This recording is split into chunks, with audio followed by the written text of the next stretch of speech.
remember that inhuman. The one who could... No. He came to us. He had a vision. You killed my best friend. You killed him as good as if you did it with your own hands. Today, from Marvel Comics, Brian Michael Bendis' Civil War II. Stick around and check it out.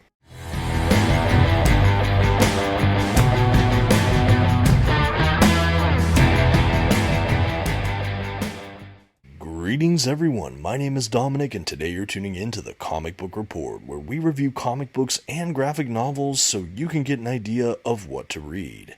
In the library of Marvel comic event books, there has been one title for years I've had on my to-read list. I'm finally addressing that today. I just recently read Marvel's Civil War II, and I have some thoughts. You know, I've heard so many mixed reviews about this book, but being a fan of Brian Michael Bendis' stuff at Marvel, along with just really enjoying that first event, I knew I had to check it out. I can't wait to share my thoughts today, but before we jump in, I do want to shout out the channel sponsor, OrganicPriceBooks.com. If you're looking to pick up your own comic book collected editions, I highly encourage you to check out their website. You can find a link for it in this video's description, and if you find anything there you like, you can actually use my discount code at checkout, TheComicBookReport, to save $2 off of your order. Please note if you use my affiliate link or code to make a purchase, I will earn a small commission, but it's a fantastic way to support the channel. Thank you so much for considering. Now let's get started with today's comic book review. First, some quick facts about today's collection. The issues in this volume were written by Brian Michael Bendis and penciled primarily by David Marquez. The comics in this volume were published by Marvel Comics beginning in 2016. The volume itself collects Civil War II, issues 0 through 8, and material from Free Comic Book Day 2016, Civil War II, issue 1. And finally, this is a standard-size trade paperback edition with glued binding, glossy print paper stock, and a total of 296 pages. At this time, I'd like to go ahead and issue a general spoiler warning. I will be flipping through the contents of today's collection and commenting on plot points throughout. You've been advised. Okay, and here's our first look at today's trade paperback collection. Love the cover, first of all. We have that Civil War font I recognize from the first series from Mark Millar. But now we have this kind of blood red Roman numeral 2 next to it. Yes, this is a sequel event. Though I don't think you need to read Civil War 1 to enjoy this title. Love that image of Iron Man versus Captain Marvel. Those are definitely the faction leaders for this one. The spine also has a nice crisp design. No real complaints here, just another Marvel paperback collection. But like I said, I think that the design work we get here is pretty great. No issues for me. Love it. Super readable. Looks great on the bookcase. And yeah, I just really dig it. And on the back, those ominous words, choose your side. We get a great blurb about the collection, what it includes, and then just an epic art image of some of the battling. I just think this is a really striking cover for this standard size paperback. Definitely sells me on the book, definitely builds up that expectation. Overall, love the presentation here from Marvel. Okay, now let's go ahead and take a look under the hood at the binding. This is a glued binding. The paperback is not over long. It's under 300 pages, so even though it's a nice glued binding, I didn't think the gutter loss was too bad or anything like that. My collection opened up pretty nicely. Definitely had some ease of reading here. No complaints from me whatsoever on this binding. Okay, now that we've gone over the build of the book, we can go ahead and transition into going into this collection proper. Opening the book, we have another solicitation along with the title page, some things about the creators, what it includes, and then we jump right into the Civil War II 0 issue. This is a great issue for setup, and we from here just jump, I believe, into the Free Comic Book Day little snippet, and then to issues 1 through 8 of the main series. Okay, how does this book set up? Now, I mentioned at the beginning of this video that you do not need to read Civil War I to enjoy this collection. I honestly think that this book is surprisingly accessible to brand new readers. That being said, if you've read the first Civil War, there's certainly plenty of mentions of the first conflict in this volume. Also very, very fun to see how Tony Stark in particular handles this conflict differently than he did in Civil War I, where it was his faction versus Captain America's.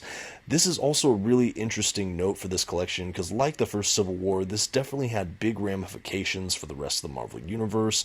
I know for me, that was actually one of the main reasons I wanted to read this series. We have the fact that it was a sequel, and yes, it was written by Brian Michael Bendis, one of my favorites, but also because this touched so many other comics I have read. I have read the Miles Morales Spider-Man stuff. He's heavily influenced with what happens here. Some of the Captain America I read, I believe around the Nick Spencer era, also will tag up a little bit with what happens here. Also reading Infamous Iron Man, which I just picked up a collection of kind of recently, takes place after the events of this book. So many other things I was interested in tagged up with this at some point, and I knew I had to give it a read. But for here, essentially what starts the conflict is the emergence of this new Inhuman. We basically have the Terrigen Mist, this sort of gas that transforms people that have any of the kind of inhuman DNA in them, the kind of latent potential to have their powers revealed. There's basically a misting that happens at this school. One student goes into the kind of inhuman cocoon, as well as our main character, who is Ulysses. As the two students emerge from the cocoon, however, his one female classmate has become some kind of straight up insectoid-looking monster, and he looks, for all intents and purposes, the same. He doesn't think he's affected, but all of a sudden he has a powerful, bring him to his knees kind of vision of the future. So we know now that there is an Inhuman with the ability to see the future, or at least a probable future. And this is really what begins this whole issue. We have Captain Danvers, the Captain Marvel, of course, who's really assisting Maria Hill over at S.H.I.E.L.D., and she's doing all her super heroic things, and we have her kind of catch wind of this Inhuman, and they want to use him to basically stop conflicts before it happens. It's all very Minority Report in a way, which I really dug. I love the setup for that. But we have basically Captain Marvel on the side of using this predictor to stop unwanted conflicts, and on the side of maybe free will, letting things have choice and not just assuming that this future vision is just the bulletproof future, we have Tony Stark's Iron Man. What really kind of catalyzes this, though, even more than the emergence of Ulysses, is actually the inciting incidents that happen. Basically, Captain Marvel asks for the help from the Inhumans, who have basically sheltered Ulysses. They use his intel to try to stop an invasion of the Mad Titan Thanos. They're able to have an Avengers and S.H.I.E.L.D. kind of contingent kind of there ready to ambush Thanos, and sure enough, he shows up trying to steal a cosmic cube, and the superheroes are able to get a jump on him. In the conflict that ensues, however, we have She-Hulk grievously injured, near death, and we have James Rhodes, the War Machine, killed in action by Thanos. They're ultimately able to capture Thanos, but at what cost? At this time, too, we have James Rhodes being the on and off again love interest of Carol Danvers, the Captain Marvel, of course, and of course he is the best friend of Tony Stark, so this character was pivotal to both of these main faction leaders, and that's really what kicks this conflict into overdrive. Iron Man cannot believe that Captain Marvel used this intel on this mission that ultimately got his best friend killed. This definitely knocks Tony Stark off balance, and he pushes things a bit beyond the limits. He kidnaps Ulysses and begins running tests on him through his AI Friday to figure out what's going on in his brain when his episodes and visions begin to trigger, and he's trying to understand how this power works, because he wants to know, is this the real future or just a possibility? And what kind of bias are inherent in what may or may not be happening with these visions? Does Ulysses factor in what's going on here? Of course, this becomes an international incident. We have the Inhumans taking big offense to this kidnapping of a child in the middle of the night. Captain Marvel is beside herself as well, cannot believe that Tony Stark is crossing these lines. We have a major conflict. They all reach Tony Stark. He ultimately lets him go, but they want an arrest. They want blood, and we have the faction lines kind of forming. We have the Inhumans. We have a handful of X-Men, including the Beast and Jean Grey, on the side of Carol Danvers, along with a few others. And then Tony Stark, we have a lot of the younger heroes. We actually have Captain America and some of these other big players. Believe it or not, though, Tony has learned since the first instance of Civil War, so he convenes a sort of council after he's done a little bit more testing, and Carol Danvers is there with the Inhumans and most of the kind of Marvel Illuminati characters. We have Captain America there as well, and he says, what do you guys think? He asks Steve directly. Whenever we're on the wrong side of a moral line, bad things happen. Huge allusion to Civil War I. And basically Captain America says, no, you're right. This is a future. And he basically discovers that, yes, this is a potential future based on probability. Basically, Ulysses is sucking in all the data subconsciously, and his brain makes a vision that gives him the best probability. Another event that occurs before the total war starts is we actually have a vision of the Hulk going on rampage. So everyone goes to find Dr. Bruce Banner, who basically says, I haven't been the Hulk in a while. And they basically said, hey, we have to detain you because we're worried. He said, I've done nothing wrong. They find out that he's been experimenting on himself with gamma cells, and they want to take him in, and he starts to get angry. And right as he's about to Hulk out, we have Hawkeye, Clint Barton, taking a kill shot on Bruce Banner, and Bruce Banner has died. This is the second Avenger, and this one a founding one, who has been killed because of these visions, these flashes, and that really begins to incite the violence that will come. Ultimately, too, what kicks off, we have everyone involved in a vision because Ulysses' powers are starting to evolve and grow. In the midst of when everything was bubbling over, all of the people present had this huge vision of basically Miles Morales with a bloody hand over a dead Captain America. This rattles, of course, everyone, not the least of which Miles Morales.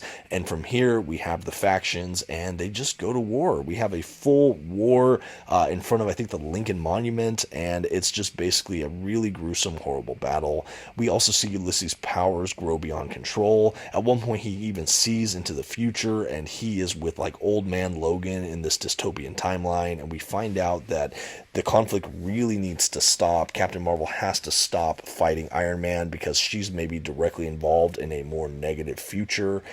They're not able to stop it in time. We have a final conflict between Iron Man and Captain Marvel that leads to a complete just ending of Tony Stark. He doesn't die, but he's in a complete coma. Beast, Hank McCoy, finds out that he's been experimenting on himself as well, and they're not really sure what this coma is doing, but it's this technology and the stuff that he's experimented on himself with is the only thing keeping him alive. And that is kind of the end of Civil War II. We have the sides kind of ultimately backing down, especially after Iron Man goes into a coma, and we have Carol Danvers, free and kind of doing stuff for the government. And that's kind of where this story ends up. We have a lot of other twists and turns here, but that is the main gist of the story. And overall, I was really fascinated by this. I heard a lot of mixed and negative reviews about Civil War II, and while I didn't like it as much as the original, I sure liked it a great deal more than I was led to believe. I'm so happy I read it for myself. I thought the character interactions were all wonderful. There was even some jokes kind of put in here that I really liked. I love all the throwbacks to the original Civil War. I like seeing Tony Stark painted in maybe a little bit of a better light overall. I really enjoy any time we get more of the Inhumans, so I thought that because they were at the core of this story, I thought it was a real novel, just blast for me personally as a fan. And the art throughout from David Marquez mostly was absolutely great. I think all the character models were wonderful, the settings were vivid, and overall I thought the pacing of this story was incredible. I don't think it was as immersive as that first Civil War event. Granted, I read more tie-ins and lead-ins and stuff for that event, but I still think there was a lot of stakes here. There was a huge amount of status quo shifting for Hulk, for She-Hulk, for Clint Barton's Hawkeye, for Iron Man, of course, for Captain Marvel. We even had appearances from the Guardians of the Galaxy, which at one key moment, they came in to aid Captain Marvel. We have Peter Quill even saying, I think you're on the right side of this. And I think that overall, this conflict did its best to come across balanced and humanized. I, again, feel like I still leaned on the side of Tony Stark, but I definitely understand people making arguments for both sides. I also don't think this was as silly as some people maybe painted it out to be. I heard that this whole book was kind of a joke, and I think that that is far from the truth. I found myself, as a Marvel fan, really still enjoying this event book. It was so much fun. Granted, I did love the first Civil War, so I think I was predisposed to try to give this a shot, even with some of the mixed reviews I heard. And maybe it's a hot take, but I still think that this was a really really fun event, and I'm so happy I finally made the time to read it. I think for fans of the Marvel Universe, or any of these main characters I mentioned, if you like them, you definitely should give this book a shot. I don't think it's worth all the negative comments it gets. I do think it is a bit from perfect, but I still, like I said, enjoyed the ride. I love the cast of characters they chose as well. Obviously, the whole Marvel Universe isn't here, but we still get a wealth of different hero characters, a couple notable villains, and yeah, I just think this was a lot of fun.